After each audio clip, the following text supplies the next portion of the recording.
Hey guys, it's Metro, and today we're going to be going over the most important piece of gear. It is your footwear. More specifically, today we're going to cover my new footwear that I'm wearing on the trail, specifically the AT. This is the Altra Lone Peak 9. This is something I never thought I would return to, but I'm real excited today to really talk to you about why I picked up this shoe, but also to talk a little bit about the journey I've had leading back to the Lone Peak. So to start this journey, before these Topos, this is the Topo Terraventure 3, I was a Lone Peak wearer. In fact, I think the last one I had was the 4, maybe the 4.5. And what I felt was lacking on those in the past was the toe box was coming off a little bit too easy for me, and it was just, there was some issues that I had in terms of the overall dynamics of the shoe. Didn't feel there was enough padding. So I went over to the Terraventure 3, as you see here. Now, I had no problems with these shoes. These shoes were great, wide toe box and so forth, just like you have with the 9 here. But if you put them side by side, you can see that you just get that much more room. Now, for me, my toes extend a little bit further, almost to the same length as my big toe. Some say that's a sign of intelligence, depending on who you talk to. Anyway, as I continue on, the foot box was just not wide enough, and I found over time, as the shoe started to degrade, my toe was starting to hit this area, as you see here. Now, if you look at the Lone Peak 9s, you'll see that they've addressed this, right? See how wide that is? That is super wide. So if you were looking at the center of the shoe, you got that much more space. So if you do have longer toes, it's going to take a little bit more for them to hit that. So the wider toe box was key.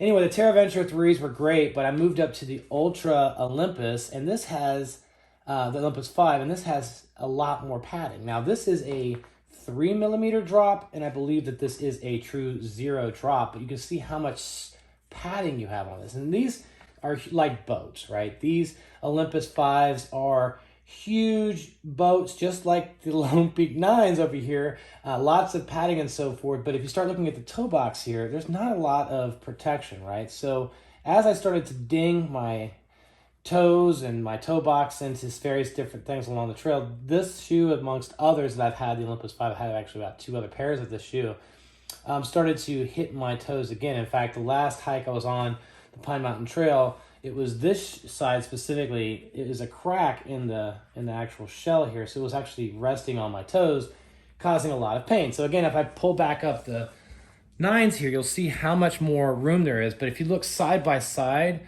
with the Olympus, this is just a small piece of fabric, but this is like a more reinforced material, so this is a lot more durable. So as you're getting hits along the trail, hitting your toe box, this provides more protection for me. So I've used these for the past 50 miles or so over the past week, training up for the AT, and I am very happy with this shoe. Now, another thing I wanted to cover is the tread.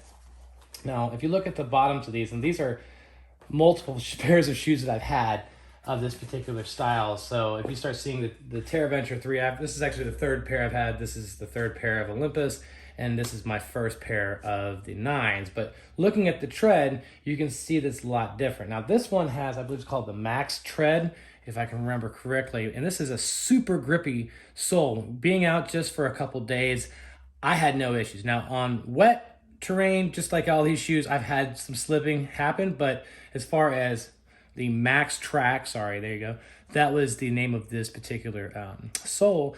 Very grippy, very happy, and in the inside, I think it's a new material foam on the inside of the shoe. It's a lot more comfortable than you think the previous versions of the Lone Peak. So it's completely changed my perspective on the Lone Peak series as a whole. So if you are in the market to pick up a new shoe, again, this is the most important piece of gear. These are 3 great options to pick. If you picked any of these shoes, you probably wouldn't have any problems whatsoever. But if you're looking for a wider toe box, super grippy sole, as well as just the right amount of padding that feels like it's forming to you, check out the Lone Peak 9s. Great option for you. And again, this is the most important piece of gear, because if you ain't happy with your footwear, you ain't doing the miles. So if you found any value in this video, please hit the like button, subscribe to my channel, and send me your comments as I do respond. As always, thanks for watching, but until next time, let's keep moving.